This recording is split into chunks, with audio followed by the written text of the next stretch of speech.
Israel पर बड़ा हमला होने वाला है। सही सुना आपने, इस्राइल पर बड़ा हमला होने वाला है। वो इस्राइल जो इस वक्त दुनिया को धमका रहा है, वो इस्राइल जो फिलिस्तीन और गजा पर जुल्म बर्बरियत की इंतहा कर रहा है, उस इस्राइल पर बड़ा हमला होने वाला है।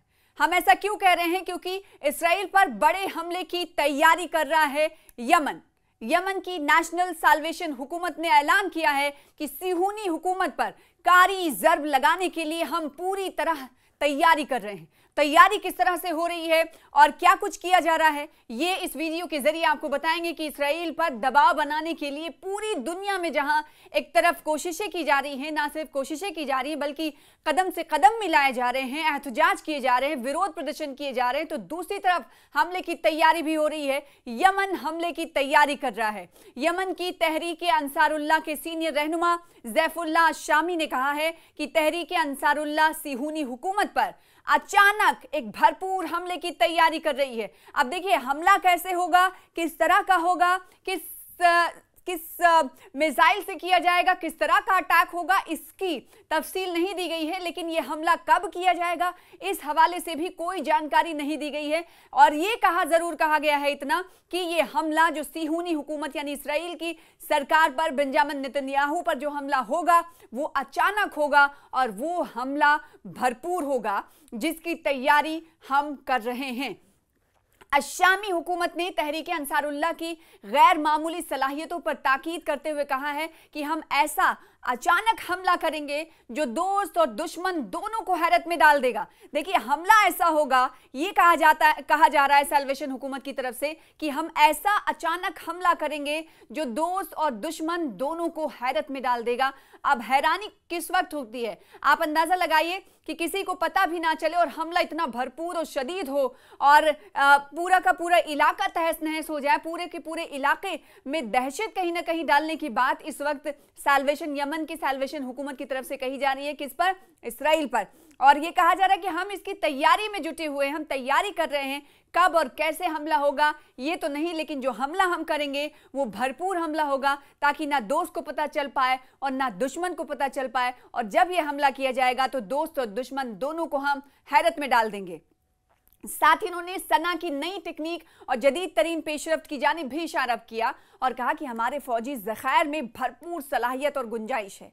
देखिए हम किस तरीके से ताकतवर हैं, हमारे जदीद तरीन पेशरफ्त की जानिब से या जदीद तरीन जो टेक्नोलॉजी है, जदीद तरीन जो हथियार हैं, उसके ज़रिए हम इस्राइल पर इस तरीके से हमला करेंगे ताकि उसे हमेशा याद रहेगा। ऐसी तैयारी हम करते हुए दिखाई दे रहे हैं और हम कर रहे हैं। साथ ही साथ इसकी वजह से इस तरफ इशारा करते हुए जदीद तरीन पेशरफ्त की जानिब इशारा करते हुए कहा कि हमारे फौजी ज़ख़ीरे जो हैं उनमें भरपूर सलाहियत और ताकत मौजूद है, इसकी गुंजाइश है। अशामी ने मजीद कहा कि मजीद वसाइल होते तो समंदर से उबूर करके फ़िलिस्तीनी महाज में शामिल हो जाते। देखिए ये बहुत बड़ी बात है कि जो फ़िलिस्तीन पर जुल्म बर्बरियत इस वक्त इस्राइल कर रहा है, भले ही दुनिया इकट्ठा हो रही हो, अशामी ने तो यहाँ तक कह दिया कि अगर हमारे पास मज़ीद रिसोर्सेज होते, वसाइल होते तो हम समंदर पार, समंदर को उबूर कर लेते और फ़िलिस्तीनी महाज में शामिल हो जाते। वो फ़िलिस्तीनी महाज जो इस वक्त इस्राइल का डट कर सामना कर रहे हैं और दर्जनों लोग शहीद हो रहे हैं, इसी फ़िलिस्तीनी महाज में शामिल हो जाने के बाद इस वक्त अशामी कहते हुए नजर आ रहे हैं। अशामी कौन है? वो तहरीक अंसारुल्लाह के रहनुमा हैं। तहरीक अंसारुल्लाह के रहनुमा का ये बयान मकबूजा फ़िलिस्तीन पर यमन की मुसल्लह अफवाज के वसी ड्रोन हमलों के बाद सामने आया है। इस्राएली ज़राए ने पीर की शाम रिपोर्ट दी है कि यमनी फ़ौज ने मकबूजा फ़िलिस्तीन की जानिब बड़े पैमाने पर ड्रोन तैयारे रवाना किए हैं। और आपको यहाँ पर यह भी बताना ज़रूरी है कि पिछले दिनों इस्राइल के अटैक में, इस्राइल की तरफ से हमले किए गए, उसमें होसियों के पीएम और कई वज़रा की मौत हुई और इससे होसी इस वक्त बागी हुए पड़े हैं। होसियों की तरफ से रोज़ नए तरीक़े अपनाए जा रहे हैं। तो एक तरफ अशामी की तरफ से कहा जा रहा है कि हम हमला ऐसा करेंगे कि दोस्त और दुश्मन दोनों को पता नहीं चलेगा। और जब ऐसा भरपूर हमला हम जब करेंगे तो इससे पूरा इलाका दहल उठेगा। तो एक तरफ तो साल्वेशन हुकूमत की तरफ से ये बात कही जा रही, तो दूसरी तरफ होसियों की अगर बात करें तो होसी भी पूरी तरीके से तैयार हैं और अपनी जो मौजूदगी है वो दर्ज कराते हुए वक्तन फवक्तन दिखाई दे रहे हैं। गुज़िश्ता दिनों की बात करें तो सना में यूएन के दफ्तरों पर इन हौसियों की तरफ से छापा मारा गया। जैसा कि आपको मालूम है कि यमन में कई हिस्सों पर हौसियों का दबदबा है, हौसियों की पकड़ है और सना में भी हौसियों की मजबूत पकड़ है। सना में हौसियों ने उन तमाम अमवात का बदला लेने की ठान ली है, इसीलिए अब पूरी दुनिया में उनकी मौजूदगी दर्ज हो, पूरी दुनिया में उनकी नाराजगी पता चल पाए, पूरी दुनिया के लोगों तक उनका पैगाम जाए कि इस वक्त हौसी क्या कुछ कर रहे हैं और क्या कुछ करना चाहते हैं।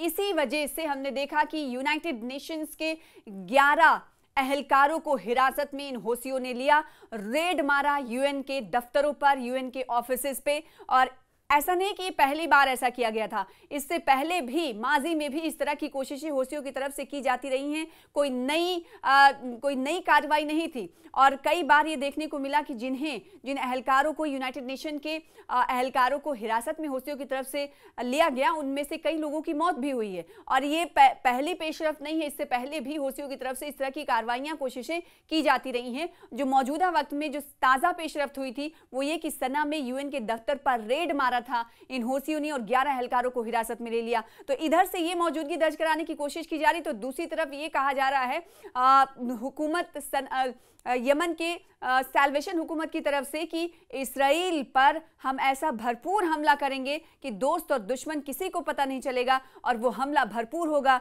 जिससे सभी हैरान हो जाएंगे कि हमने हमला सिहूनी हुकूमत को ताकतवर और भरपूर हमले से हम हैरान और परेशान कर देंगे। ये कहना है यमन के सैल्वेशन हुकूमत का और इस तहरीक से जुड़े मेंबर्स का ये कहना है कि हमें अपनी फ़ौज पर फ़ख्र है, हमारे फ़ौज की ताकत बहुत बड़ी है, बहुत मजबूत है। लिहाजा अगर मौजूदा वक्त में उन्होंने कहा कि हमारे पास अगर और ज़्यादा रिसोर्सेज होते तो फ़लस्तीनी महाज में भी हम शामिल हो जाते। इस बयान से अंदाज़ा लगाया जा सकता है कि इस वक्त इसराइल को घेरने की कोशिश या इसराइल पर ताकत का इस्तेमाल करने की कोशिश किस तरह से हो रही है और किन किन ममालिक तरफ से हो रही है, किन किन सरकारों की तरफ से हो रही है। चाहे इक्तिसादी की बात करें, इक्तिसादी दबाव की बात करें, सियासी दबाव की बात करें या ताकत के इस्तेमाल की बात करें, इस वक्त इसराइल को घेरने की कोशिश लगातार जारी है।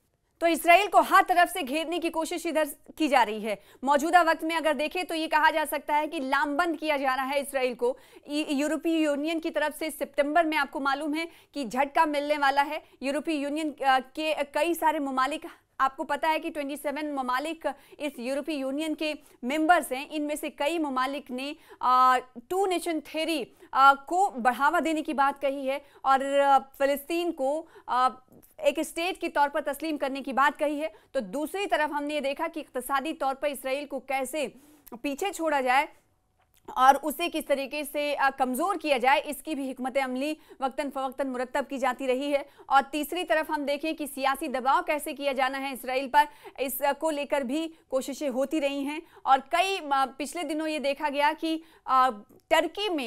टर्की में एक गज़ा कॉन्फ्रेंस हुआ था जिसमें 150 उलमा इकट्ठा हुए थे और पैलेस्टीनियन डिक्लेरेशन वहाँ से जारी हुआ था। और ये कहा गया था इस डिक्लेरेशन में कि वो तमाम ममालिक से अपील करेंगे कि इसराइल के साथ कोई कारोबारी रिश्ता ना रखें, यानी इक़्तिसादी तौर पर इसराइल को झटका देने के लिए पेशरफ्त हो रही थी। 150 से ज़्यादा उलमाए कराम यहाँ पर इकट्ठा हुए थे और 50 ममालिक के उलमा थे। और दूसरी तरफ टर्की के एक वजीर जद्दा में जाकर ये कहते हैं कि इसराइल के खिलाफ हमें कुछ न कुछ आने वाले दिनों में हिकमत अमली मुरत्तब करनी होगी। कड़े अल्फाज में कहा जाता है कि इसराइल को जवाब देने का अब वक्त आ गया है, टाइम फॉर एक्शन आ गया है। कहीं ना कहीं उनकी तरफ से ये कहा गया कि अब हमें एक साथ आना है और एक साथ आकर दबाव नहीं, अब एक्शन की तैयारी करनी है। यानी इस वक्त इसराइल को सबक सिखाना है, इसके लिए अब हमारे पास ज़्यादा वक्त नहीं है, अब एक्शन उठाना पड़ेगा, एक्शन करना पड़ेगा। टाइम फॉर एक्शन आ चुका है और ये मौजूदा जो वक्त है, मौजूदा वक्त में ही हमें इसराइल को सबक सिखाने के लिए कुछ ना कुछ करने की ज़रूरत है। तो चारों तरफ से आपको बताएं कि इसराइल को घेरने की कोशिश लगातार हो रही है। अब यमन के अशामी सैल्वेशन हुकूमत की तरफ से कहा गया है कि वो बड़े हमले की तैयारी इसराइल के खिलाफ कर रहा है।